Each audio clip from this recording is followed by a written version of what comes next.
நமஸ்தே. அதாவது நான் வந்துட்டு ரொம்ப வருஷமா ஹிந்தி கிளாஸஸ் எடுத்துட்டு இருந்தேன். இந்த கொரோனா பீரியட் வந்துச்சு பாருங்க, அந்த டைமில் நான் வந்து அப்படியே ஸ்டாப் பண்ணிட்டேன். வேண்டாம், எடுக்க வேண்டாம் அப்படின்ட்டு.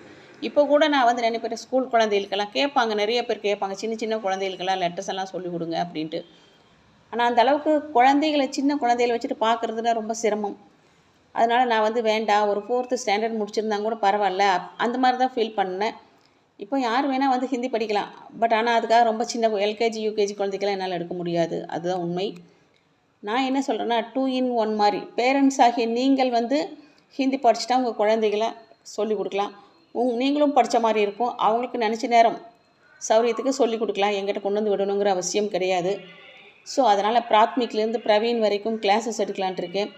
வீக்கெண்ட் கிளாஸ் மட்டும்தான் எடுக்க முடியும். பிகாஸ் நான் வந்து ஒரு institute proprietor with teacher.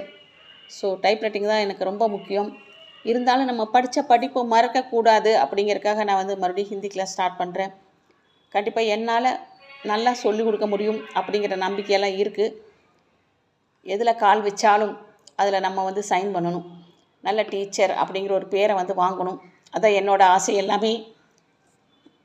So உங்களுக்கு இந்த ஸ்க்ரீனில் ஒரு காண்டாக்ட் நம்பர் கொடுக்குறேன். என்னை காண்டாக்ட் பண்ணுங்கள். உங்களுக்கு ஆன்லைன் கிளாஸ் வேணுன்னா கூட கொஞ்சம் பேர் சேர்ந்தாங்கன்னா எடுக்கலாம். தனியாக எடுக்கிறது கொஞ்சம் கஷ்டம். அதனால் டைரெக்டாக வர்றவங்களும் வாங்க. எப்போவுமே இந்த லெட்டர்ஸ் அல்பாபெட்டிக்கல் எல்லாம் படித்து முடித்தா தான் நமக்கு வந்து ஆன்லைனில் கிளாஸ் எடுக்க முடியும். ஸோ எதுவுமே தெரியாதவங்க என்ன பண்ணுங்கள், அவங்க பக்கத்தில் ஹிந்தி டீச்சர் இருந்தாங்கன்னா அங்கே போய் அல்பாபெட்டிக்கலெல்லாம் படிச்சுட்டு நல்லா படிக்கிற அளவுக்கு ஃப்ளூயன்ஸியாக வந்துட்டு அப்புறமா வந்து என்னை காண்டாக்ட் பண்ணுங்கள். நான் கண்டிப்பாக வந்து என்னால் முடிஞ்ச வரைக்கும் எஃபோர்ட் கண்டிப்பாக போடுவேன். ஒரு நல்ல டீச்சராக இருக்கிறதுக்கு கொடுத்து வச்சுருக்கணும்.